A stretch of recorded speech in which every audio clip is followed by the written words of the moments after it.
Hello નમસ્કાર વિદ્યાર્થી મિત્રો, welcome to my YouTube channel. પીએસઈની પરીક્ષાની અંદર વિષય આપણે મિત્રો વિજ્ઞાન વિશે આપણે મિત્રો 1થી માંડીને 100 પ્રશ્નો સુધી ચર્ચા કરી ગયા છીએ.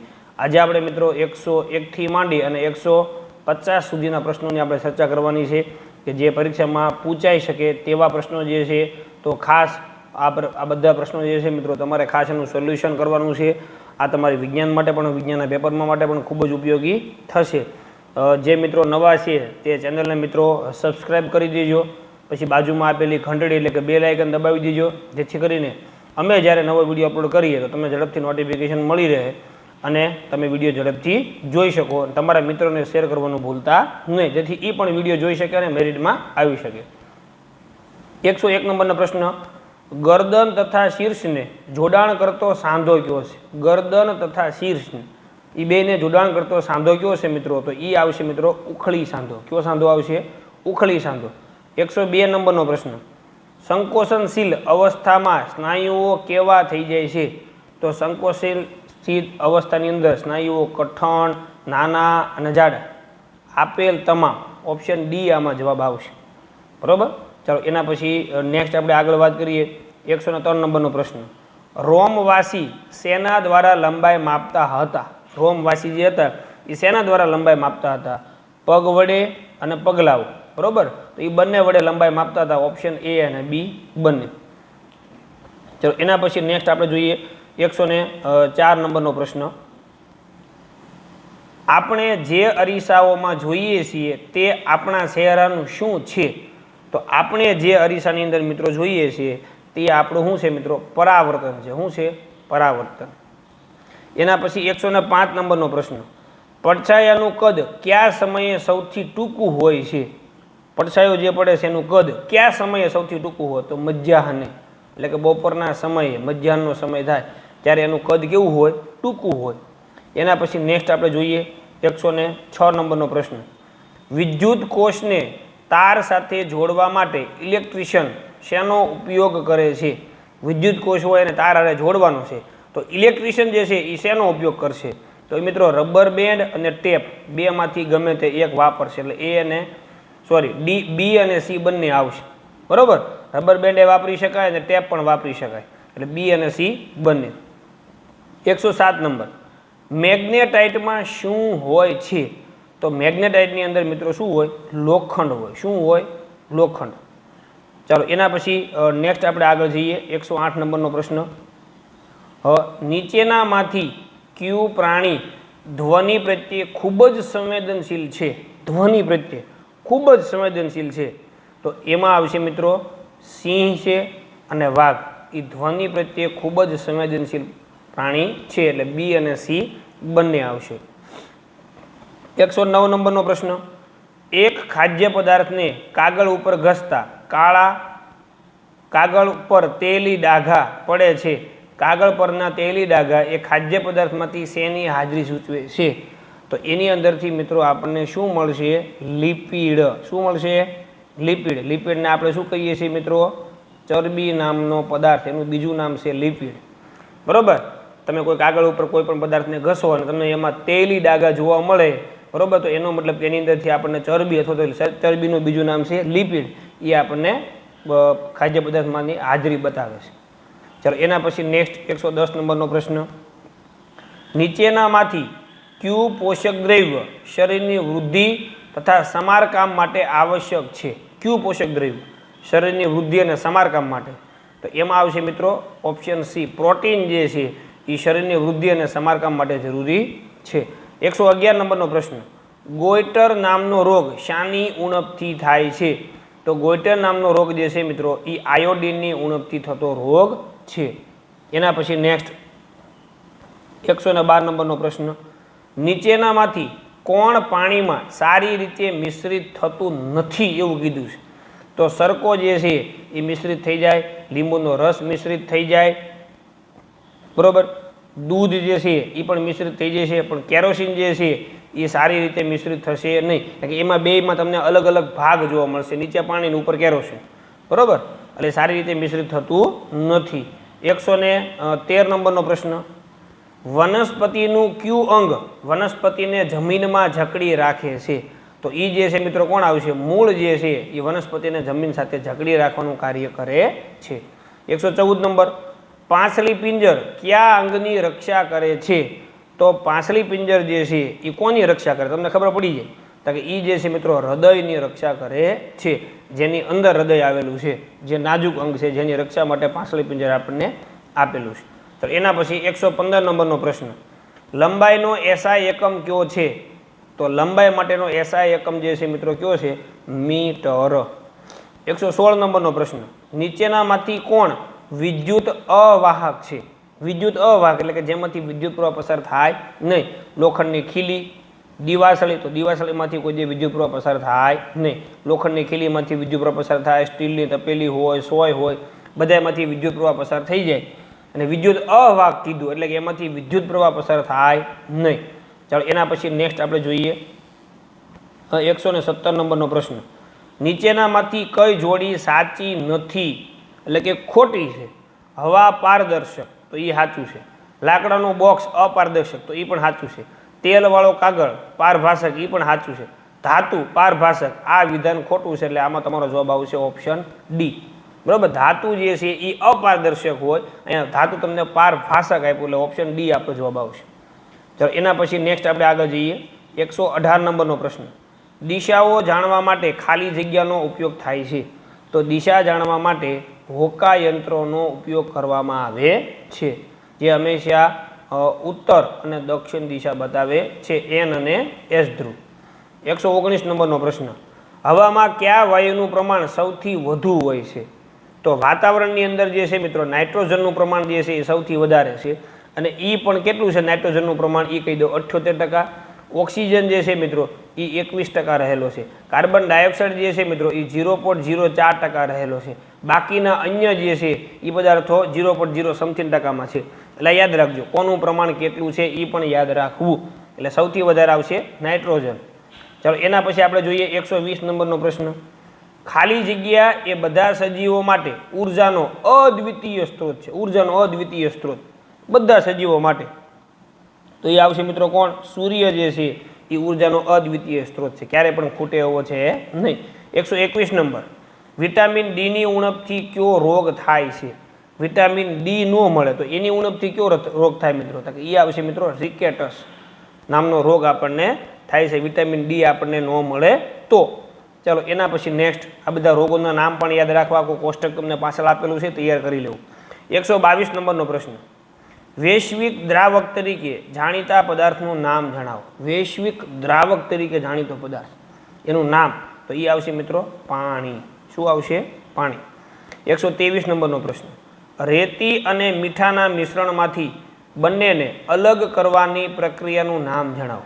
રેતી અને મીઠાના મિશ્રણમાંથી, બરોબર, રેતી અને મીઠાનું મિશ્રણ છે તો બંનેને અલગ કરવાની પ્રક્રિયાનું નામ જે છે એ આપણે જણાવવાનું છે. એ છે મિત્રો નિતારણ. શું આવશે? નિતારણ. કેમ? રેતી તળિયે બેસી જશે, મીઠું ઓગળી જશે, નિતારણ દ્વારા મીઠું નીકળી જશે બહાર. બરોબર, ઓકે. 124 નંબરનો પ્રશ્ન, પુષ્પના મુખ્ય ભાગનું નામ જણાવો. પુષ્પના મુખ્ય ભાગનું નામ શું છે? તો એ છે મિત્રો દલપત્ર. એ એના મુખ્ય ભાગનું નામ છે. 125 નંબરનો પ્રશ્ન, વનસ્પતિનું પ્રજનન અંગ જણાવો. તો વનસ્પતિનું પ્રજનન અંગ જે છે મિત્રો કોણ છે? પુષ્પ. કોણ છે? પુષ્પ. ચાલો એના પછી આપણે જોઈએ 126 નંબરનો પ્રશ્ન, દરિયાના પાણીમાંથી મીઠું કઈ પદ્ધતિથી મેળવવામાં આવે છે? દરિયાનું જે ખારું પાણી જે છે એમાંથી મીઠું કઈ પદ્ધતિથી મેળવવામાં આવે છે? તો એ આવશે મિત્રો બાષ્પીભવનની પદ્ધતિ. એટલે કે પાણીનું બાષ્પીભવન થઈ જાય અને વધે શું વધે? બાકીનું વધે એ બધું મીઠું. એના પછી 127 નંબરનો પ્રશ્ન, નબળા પ્રકાંડવાળી વનસ્પતિ કે જે ટટ્ટાર રહી શકતી નથી તે જમીન ઉપર ફેલાય છે તેને શું કહે છે? બરોબર, તો એને કહેવાય ભૂપ્રસારી. શું કહેવાય? ભૂપ્રસારી. એટલે કે ભૂ એટલે જમીન, પ્રસારી એટલે ફેલાવ, જમીન ઉપર ફેલાય છે. ચાલો એના પછી નેક્સ્ટ આપણે આગળ જોઈએ 128 નંબરનો પ્રશ્ન, ગોકળ ગાય કયા પગની મદદથી ચાલે છે? કાસ્તી, સ્નાયુઅલ, વિકલ્પ એ અને બી બંને, કે એક પણ નહીં? તો એ આવશે મિત્રો સ્નાયુઅલ પગથી ચાલે છે. ચાલો એના પછી 129 નંબરનો પ્રશ્ન, પ્રાચીન ઇજિપ્તના લોકો અંતર માટે શું ઉપયોગ કરતા હતા? અહીંયા વાત કરવાની છે મિત્રો, પ્રાચીન ઇજિપ્તના લોકો જે છે એને અંતર માપવું હતું તો એના માટે શું ઉપયોગ કરતા હતા? ક્યુબિટ, માઇલ, કિગ્રા કે ફૂટ? તો પ્રાચીન ઇજિપ્તના લોકો જે છે એ ક્યુબિટનો ઉપયોગ કરતા હતા. એના પછી નેક્સ્ટ 130 નંબરનો પ્રશ્ન, કયો આકાશી પદાર્થ પોતાનો પ્રકાશ ઉત્સર્જિત કરતો નથી? બરોબર, તો સૂર્ય પોતાનો પ્રકાશ છે, તારો પોતાનો પ્રકાશ છે, સપ્તર્ષિને પણ પોતાનો પ્રકાશ જે છે, ચંદ્ર જે છે એને પોતાનો પ્રકાશ છે નહીં, એટલે એ પોતાનો પ્રકાશ ઉત્સર્જિત કરતો નથી, એટલે ચંદ્ર આવશે. 131 નંબરનો પ્રશ્ન, ઘઉંની રોટલીમાં કયા પ્રકારના પોષક તત્વની હાજરી હોય છે? હવે ઘઉંની રોટલી હોય તો એમાં કયા પ્રકારના પોષક તત્વો આપણને મળે? તો કે અનાજ જે છે એમાંથી મિત્રો આપણને કાર્બોદિત નામનો પદાર્થ આપણને મળી આવે છે. બરાબર, તો ઘઉં જે છે એક પ્રકારના કેવા છે? અનાજમાં આવે, ધાન્યમાં આવે, એટલે એમાંથી આપણને કાર્બોદિત મળશે, એટલે જવાબ આવશે કાર્બોદિત. ચાલો એના પછી નેક્સ્ટ 132 નંબર, પર્ણ પર રહેલી રેખાઓને ખાલી જગ્યા કહે છે. પર્ણ પર જે રેખાઓ રહેલી હોય તો એને આપણે શું કહીશું? તો એને કહીશું આપણે મિત્રો શીરા. શું કહીશું? શીરા. એના પછી 133 નંબરનો પ્રશ્ન, વીજ પરિપથને તોડવા માટે વપરાતા સાધનને ખાલી જગ્યા કહેવાય. વીજ પરિપથ જે આપેલો હોય એને તોડવાનું છે, એના માટે વપરાતું સાધન એને શું તમે કહેશો? તો એને કહેવાય વિદ્યુત સ્વિચ. શું કહેશો? વિદ્યુત સ્વિચ. વાયર તો કહેવાય નહીં, બલ્બ તો કહેવાય નહીં, વિદ્યુત કોષ ન કહેવાય. જે તોડવા પરિપથને તોડવા માટે સ્વિચ મૂકેલી હોય, બંધ કરી ગયો એટલે વિદ્યુત પરિપથ કેવો થઈ ગયો? સમજે છે ને? સ્વિચ બંધ કરવાની છે એટલે વિદ્યુત પરિપથ ખુલ્લો થઈ ગયો, તો એ વિદ્યુત પરિપથને તોડવા માટે વપરાતું સાધન એને શું કહેવાય? વિદ્યુત સ્વિચ. ચાલો એના પછી 134 નંબરનો પ્રશ્ન, વિદ્યુત કોષમાં કેટલા ટર્મિનલ એટલે કે ધ્રુવ હોય છે? તો એની અંદર મિત્રો તમને ખબર છે 2 ધ્રુવો હોય, એક પ્લસ અને એક માઇનસ. એના પછી 135 નંબરનો પ્રશ્ન, ચોખામાંથી કાંકરા દૂર કરવા કઈ પદ્ધતિ વપરાય છે? ચોખામાંથી કાંકરા દૂર કરવાના છે તો એના માટે તમારે મિત્રો વીણવા જ પડે, એટલે વીણવું પદ્ધતિનો ઉપયોગ કરવામાં આવે છે. ચાલો એના પછી નેક્સ્ટ 136 નંબરનો પ્રશ્ન, 136 નંબર, 1 કિલોમીટર બરાબર ખાલી જગ્યા મીટર. તો 1 કિલોમીટર એટલે કે મિત્રો 1000 મીટર થાય. એના પછી 137 નંબરનો પ્રશ્ન, પ્રકાશનું કિરણ ખાલી જગ્યા રેખામાં ગતિ કરે છે. તો પ્રકાશનું કિરણ હંમેશા મિત્રો સીધી રેખામાં જ ગતિ કરે, ત્રાંસી રેખામાં ગતિ કરે નહીં. એનો તમે પ્રયોગ પણ શાળાની અંદર તમે કર્યો હશે. ચાલો એના પછી 138 નંબરનો પ્રશ્ન, ઘૂંટણમાં કેવા પ્રકારનો સાંધો હોય છે? જે આપણા પગના ઘૂંટણ હોય તો એની અંદર કેવા પ્રકારનો સાંધો હોય મિત્રો? તો કે મિજાગરાનો સાંધો હોય. કેવો સાંધો હોય? મિજાગરાનો. એના પછી 139 નંબરનો પ્રશ્ન, કાનની બૂટ શાની બનેલી હોય છે? એટલે આપણી કાન જે છે એની બૂટી આપણે નાખીએ છીએ ને તો એ મિત્રો કોમલાસ્થિની બનેલી હોય, એટલે કે એની અંદર હાડકાં હોતા નથી, એટલે એને કોમલાસ્થિ કહીએ છીએ આપણે. આ વારંવાર પ્રશ્ન આવી ગયા છે આપણે. એના પછી 140 નંબરનો પ્રશ્ન, જે પદાર્થો હવાને પ્રદૂષિત કરે છે તેને ખાલી જગ્યા કહેવાય. હવાને પ્રદૂષિત કરતા હોય મિત્રો તો એને વાયુ પ્રદૂષકો કહેવાય.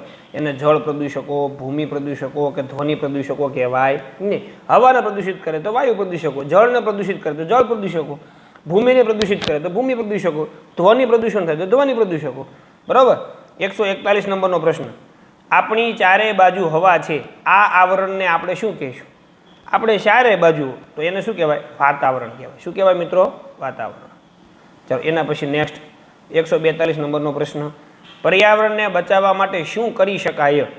તો કે વૃક્ષો વાવવા જોઈએ, તો કે યસ. પ્લાસ્ટિકનો ઉપયોગ ઘટાડવો જોઈએ, તો કે યસ. કચરો કચરાપેટીમાં નાખવો જોઈએ, તો કે યસ. તો આમાં ઓપ્શન શું આવશે? ડી. પર્યાવરણને બચાવવું હોય તો ઉપરની બધી તમારે ઘટના કરવી પડે તો તમે પર્યાવરણને બચાવી શકો. ચાલો એના પછી 143 નંબરનો પ્રશ્ન, વૃક્ષો વાતાવરણમાં શાનું સંતુલન જાળવે છે? ઓક્સિજન અને નાઇટ્રોજન, ઓક્સિજન અને ઓર્ગોન, ઓક્સિજન અને કાર્બન ડાયોક્સાઇડ. તો એ આવશે મિત્રો ઓક્સિજન અને કાર્બન ડાયોક્સાઇડ. તો વૃક્ષનું કામ શું છે? તો કે ભાઈ સૂર્યપ્રકાશની હાજરીમાં CO2 એટલે કે કાર્બન ડાયોક્સાઇડ મેળવશે અને પોતાનો ખોરાક બનાવશે, અને ખોરાક બનાવી O2 એટલે આપણને ઓક્સિજન આપશે. એટલે ઓક્સિજન અને કાર્બન ડાયોક્સાઇડનું શું કરે મિત્રો? સંતુલન જાળવી રાખે છે. કોણ? વૃક્ષો. ચાલો એટલે એના પછી આપણે નેક્સ્ટ આગળ જોઈએ 144 નંબરનો પ્રશ્ન. બે ચુંબકના સમાન ધ્રુવો નજીક લાવતા શું થાય? બે સમાન ધ્રુવો નજીક થાય તો બંને એકબીજાથી કેવા જશે મિત્રો? દૂર જશે. ઓપ્શન એ જવાબ આવશે. બંને વચ્ચે આકર્ષણ થશે નહીં. આકર્ષણ ક્યારે થાય? કે બે અસમાન ધ્રુવો હોય, એકમાં એન અને એકમાં એસ. સમાન ધ્રુવો એટલે કે એન અને એન, એસ અને એસ, આ બંને વચ્ચે હંમેશા મિત્રો અપાકર્ષણ થાય. શું થાય? અપાકર્ષણ. એટલે અપાકર્ષણ એટલે એકબીજાથી દૂર જાય. બંને વચ્ચે વિશિષ્ટતા જોવા મળે એવો એક ઓપ્શન આવશે નહીં. ચાલો 145 નંબરનો પ્રશ્ન. જે બે ઘન પદાર્થો એકબીજા સાથે ભળી જતા ન હોય તેવા બે ઘન પદાર્થોના મિશ્રણમાંથી ઘટકોને હાથથી વીણીને છૂટા પાડવાની પદ્ધતિ કઈ પદ્ધતિ છે? હાથથી વીણીને છૂટા પાડવાની પદ્ધતિ. હવે તમને ખબર છે મિત્રો વીણવું પદ્ધતિ, અંદર ઉલ્લેખ કરી દીધું છે કે વીણીને છૂટા પાડવાની પદ્ધતિ, તો વીણવું પદ્ધતિ. 146 નંબરનો પ્રશ્ન. પ્રવાહીના કદનું માપન કરવા માટે કયું સાધન વપરાય છે? પ્રવાહી પદાર્થ હોય તો એના કદનું માપન કરવું હોય તેમાં એના માટે કયું સાધન વપરાય? તો અંકિત નળાકાર વપરાય. શું વપરાય? અંકિત નળાકાર. આવી રીતે તમને આપેલું હશે. આમાં તમને બાજુમાં અંક આપેલા છે, અહીંયા 250 ml ને 100 ml ને 50 ml ને એવું, બરોબર? એટલે અંકિત નળાકાર. ચાલો એના પછી આપણે જોઈએ 147 નંબરનો પ્રશ્ન. કરોડરજ્જુનું રક્ષણ નીચેના પૈકી કોણ કરે છે? હવે કરોડરજ્જુ જે છે એનું રક્ષણ કોણ કરે મિત્રો? તો કે કરોડ સ્તંભ. કોણ કરે? કરોડ સ્તંભ એનું રક્ષણ કરે છે. 148 નંબરનો પ્રશ્ન. 10 સેન્ટીમીટર બરાબર ખાલી જગ્યા મિલીમીટર. હવે 1 સેન્ટીમીટર હોય તો 10 મિલી થાય. હવે આપણને આપેલા છે 10, તો એનો મતલબ કે કેટલા થશે મિત્રો? 100. ઓપ્શન સી જવાબ. 100 મિલીમીટર. 1 મિનિટ પાછળ લાગે, બરાબર? 10 10 100. એના પછી નેક્સ્ટ આપણે આગળ જઈએ 149 નંબરનો પ્રશ્ન. હાડકાના ઘડતર માટે કયા ખનિજ ક્ષારના તત્વની આવશ્યકતા છે? હાડકા જે છે આપણે એનું ઘડતર કરવાનું છે, તો એના માટે કયા ખનિજ ક્ષારના તત્વોની જરૂર આપણા માટે જરૂરી છે? તો એ આવશે મિત્રો ફોસ્ફરસની જરૂર છે. શેની જરૂર છે? ફોસ્ફરસની. હાડકાનું ઘડતર કરવાનું છે એટલા માટે. અને આજનો મિત્રો 150 નંબરનો છેલ્લો પ્રશ્ન. અને અહીંયા વિજ્ઞાનના મિત્રો આપણે 1 થી માંડીને 150 પ્રશ્નો જોયા, જે તમારા માટે મોસ્ટ આઈએમપી પ્રશ્નો હતા, બરોબર? જેને પણ આ પ્રશ્નો જોયા છે એને પરીક્ષામાં એટલી બધી તકલીફ નહીં પડે. જેને બેઠા બેઠા પ્રશ્નો પણ પૂછાવાની શક્યતાઓ છે. અને આ પ્રશ્નના આધારે તમને બીજા ઘણા બધા પ્રશ્નો જે છે કે કોણ કોનામાં બીજો જવાબ શું આવે એ પણ તમને ખબર પડી રહે, જેના હિસાબે તમે બીજા પ્રશ્નો સરળતાથી ફટાફટ જવાબ તમે આપી શકો. ખોરાકમાં સંગ્રહાયેલી ઉર્જા કયા સ્વરૂપે હોય છે? ખોરાકની અંદર જે ઉર્જા સંગ્રહાણી એ કેવા સ્વરૂપે હોય? તો કે એ હોય છે મિત્રો રાસાયણિક ઉર્જા સ્વરૂપે હોય છે. કેવા ઉર્જા સ્વરૂપે હોય છે? રાસાયણિક ઉર્જા સ્વરૂપે. તો આઈ હોપ કે મિત્રો તમને આજનો વિડીયો જે છે આપણે મિત્રો 101 થી માંડી અને 150 સુધીના તમામ પ્રશ્નો તમને સમજાઈ ગયા છે. ધોરણ 6 વિષય આપણે વિજ્ઞાનની ચર્ચા કરી. આના પછી આપણે નેક્સ્ટ મિત્રો હજી ગણિત છે, સામાન્ય જ્ઞાન છે અને હજી આપણે ગુજરાતી, આ બધા વિષયની આપણે ચર્ચા કરવાની છે. એ ઉપરાંત 120 માર્કના મિત્રો આપણે મોડેલ પેપર પણ 3 મોડેલ પેપર જોવાના છે. કેટલા જોવાના છે મિત્રો? 3 મોડેલ પેપર પણ આપણે જોવાના છે. તો અમારી ચેનલ સાથે જોડાઈ લેજો કે કેમ કે જે મોડેલ પેપર જે છે મિત્રો 120 માર્કના, કેટલા માર્કના છે મિત્રો? 120 માર્કના, જે તમારા માટે ખૂબ જ અગત્યના રહેશે કે તમે કેટલી ઝડપથી OMR શીટ તમારે લઈને બેસવાની છે, જેમાં તમે ટીક માર્ક કરી શકો, કેટલી ઝડપમાં તમે પૂરું કરી શકો છો, એ બધું તમારા માટે બહુ મહત્વનું છે. કેવા કેવા પ્રશ્ન પૂછાય છે, આના સિવાયના આપણે અલગ પ્રશ્ન પણ કાઢશું, જેથી કરીને તમારે વધારેમાં વધારે પ્રશ્નનો મહાવરો રહે અને તમે પરીક્ષામાં મેરિટમાં આવો એવી અમારી આશા હોય છે, બરોબર? તો આના પછી આપણે મિત્રો નેક્સ્ટ વિડીયોમાં મળશું. ત્યાં સુધી આવજો મિત્રો. જય હિન્દ, જય ભારત.